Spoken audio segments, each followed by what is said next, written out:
आपको पता है कि 3-4 दिन पहले जूनागढ़ में एक घटना हुई, कितनों को पता है?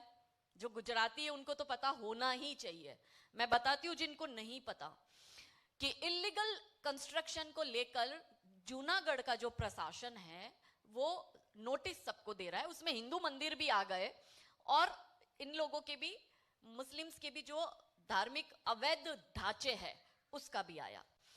नोटिस दिया तो ये जो उन्मादी लोग हैं, ये उन्मादी लोग बौखला गए तो उन्होंने क्या करा कि जिस दरगाह का नोटिस दिया था जूनागढ़ में, जो मेन गेट है जूनागढ़ का, उस गेट के एग्जैक्ट बाहर बीचों बीच इन्होंने अवैध दरगाह बनाई है, उसका नोटिस दिया। तो इन लोगों ने उस दरगाह के पास में जो पुलिस चौकी है, उस पुलिस चौकी पर हमला किया, डीवाईएसपी को मारा और 5 पीएसआई को और दूसरे पुलिस कर्मी दल को, इसमें 5 पीएसआई और डीवाईएसपी घायल हुए। तो मैं ये कहती हूं मेरे पुलिस वाले भाइयों को कि मेरे पुलिस भाइयों, आप लोग सुरक्षित है ना, तो इसलिए ही हो क्योंकि आप 100 करोड़ हिंदुओं के बीच में रह रहे हो। ये उन्मादी की भीड़ और उसके एरिए में, वहां तो आप भी सुरक्षित नहीं हो। और अपने वर्दी को कसम खाकर अपनी अंतरात्मा से पूछना कि आपको खतरा किससे ज्यादा है, क्योंकि हिंदुओं को ही जेल में डाल रहे हो। इसलिए मेरा प्रश्न है उन लोगों से कि जो सनातन को बचाने की बात कर रहा है, देखिए हम किसी पे अटैक नहीं कर रहे हैं, हमने किसी को इन्वाइट नहीं किया है, हमने किसी के घर में घुसे नहीं है, किसी को मारा काटा नहीं है, किसी के 35 टुकड़े नहीं किए, किसी की प्रॉपर्टी नहीं हड़पी, किसी की मंदिर पर इलीगल एनक्रोचमेंट नहीं किया। हम तो हमेशा डिफेंस में रहे हैं और डिफेंस में रहने के बावजूद हमें जेल में डाल दिया जाता है और वो छूट जाता है। और क्यों? आपको पता है ना मैं जेल में क्यों गई? मालूम है? ऊना की एक घटना हुई थी। ऊना, देखिए जब जब हमारे त्योहार आते हैं ना, ये उन्मादी लोग हैं, इनका एजेंडा क्लियर है कि जैसे ही हिंदू त्योहार आएगा हमको कुछ करना है। रामनवमी के दिन मेरी जो धर्म सभा थी उसमें बहुत सी पब्लिक इकट्ठी हुई थी, बहुत ज्यादा संख्या थी। यही बात इन लोगों को अच्छी नहीं लगी। ना मैंने मोहम्मद को कोट किया, ना अल्लाह को कोट किया, ना कुरान को कोट किया, ना हदीस को कोट किया, ना कोई आयत कोट करी, कुछ भी नहीं बोला, ना ही इनको गालियां दी। फिर भी इन लोगों ने 31 तारीख को नारे लगाए, गुस्ताखे नबी की एक ही सजा, सर तन से जुदा, सर तन से जुदा। भाई मैंने जब नबी की गुस्ताखी की ही नहीं है, हालांकि हम डरते नहीं है, पर हमारे संस्कार हमें सिखाते हैं कि हम सबकी इज्जत करते हैं, पर तुम्हें भी उतनी मिलेगी जितनी तुम हमारी करोगे। ये तो यहाँ पे गिव एंड टेक है, एक तरफा नहीं चलेगा भाई, भाईचारा। तो इन्होंने वो नारे लगाए, हाथ में उन्मादी भीड़, क्योंकि अब क्या है, पूरे देश में भीड़ तंत्र डिसाइड करता है। और शुक्रवार के दिन क्या होता है, यहां से मियां भाई घुसेगा और वहां से वो brain dead blood sucker zombies बन के निकलेगा। वो वाला जमाना गया, यहां से आलू घुसाओ वहां से सोना निकले।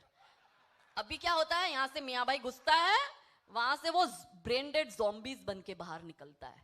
और वो ब्रेन डेड ज़ॉम्बीज की पिक्चरें देखते हो ना आप लोग, वो उस ज़ॉम्बीज में दिमाग नहीं होता है, वो सबको जाके खाएगा, सबको जाके काटेगा, और जहां एक जाएगा ना उसके पीछे पीछे सारे ज़ॉम्बीज जाएंगे। दिमाग होता नहीं है इनमें। तो ये ब्रेंडेड ज़ॉम्बीज जो है, इनकी टोली है, हाथ में पत्थर लेकर निकल जाएंगे, नारे लगाएंगे पुलिस स्टेशन के पास और तंत्र को मजबूर कर देंगे, तंत्र को डराएंगे, धमकाएंगे, और फिर किसी निर्दोष काजल हिंदुस्तानी का नाम ले लेंगे तो उनपे कार्रवाई तो होगी नहीं होगी, वो तो एक अलग प्रश्न है, पर हम जैसे निर्दोष अंदर चले जाते हैं। तो अभी 4 दिन पहले जूनागढ़ में घटना हुई, इसी दरगाह को लेकर पुलिस चौकी पर हमला हुआ। और मेरे भाइयों बहनों, शॉकिंग ये है कि 2002 के बाद पहली बार पुलिस चौकी पर हमला हुआ है। और मैं चिल्ला चिल्ला कर 4-5 वर्षों से बोल रही हूं कि गुजरात में इस्लामिक आक्रामकता बढ़ गई है और ये उसका जीता जागता सबूत है।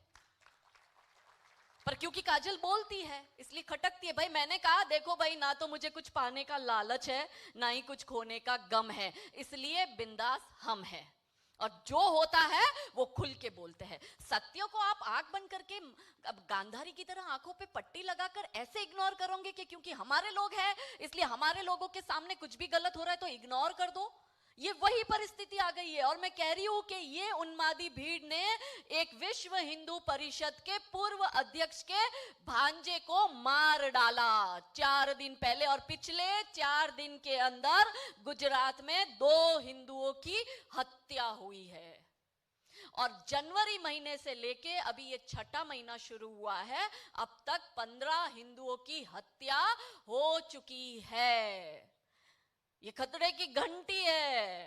सांभळो છો ने मारा गुजराती भाई बहनों, आ परिस्थिति चाली रही है, ये चल रहा है, ये हो रहा है, पर आपको चुप रहना है, आप बोल नहीं सकते। आप बात करते हो बंगाल और केरला की, आप हालत देखो यहाँ पे, पुलिस चौकी पर हमला, बस को जलाने की प्लानिंग। वो कल बस के ड्राइवर ने पुलिस को बताया है अपने स्टेटमेंट में, लोकल एडमिनिस्ट्रेशन को, पेपर में आया है, मैंने न्यूज़पेपर से पढ़ा कि वो ड्राइवर कह रहा है कि 2000 की उन्मादी भीड़ आती है और वो बाहर से बस का, सिटी बस का दरवाजा बाहर से बंद करती है, अंदर 25 यात्री बैठे हुए हैं कि लाओ पेट्रोल लाओ, छाट इन्हें हड़गावी नाखिए, इसको जला देते हैं।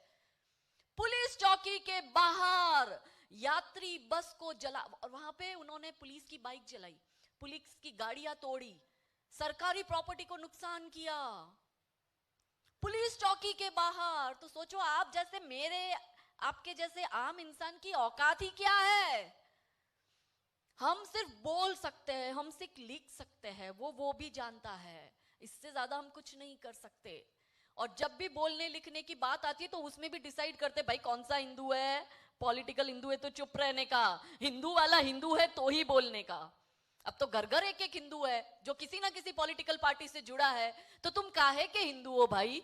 या तो तुम है ना हिंदुत्व की बात करो, और या तुम ये बोलो कि भाई हम तो प्योर नेता है, सिर्फ हम हिंदुत्व की बात तब करेंगे जब हमारा एजेंडा सूट होगा, जब चुनाव आएगा तब हम जनोईधारी ब्राह्मण बनकर पूजा करने शिव जी की सोमनाथ मंदिर में चले जाएंगे। या तो ये डिसाइड कर लो, और या फिर आप हिंदू हो तो हिंदुओं के साथ अन्याय हो रहा है तो चुप क्यों हो?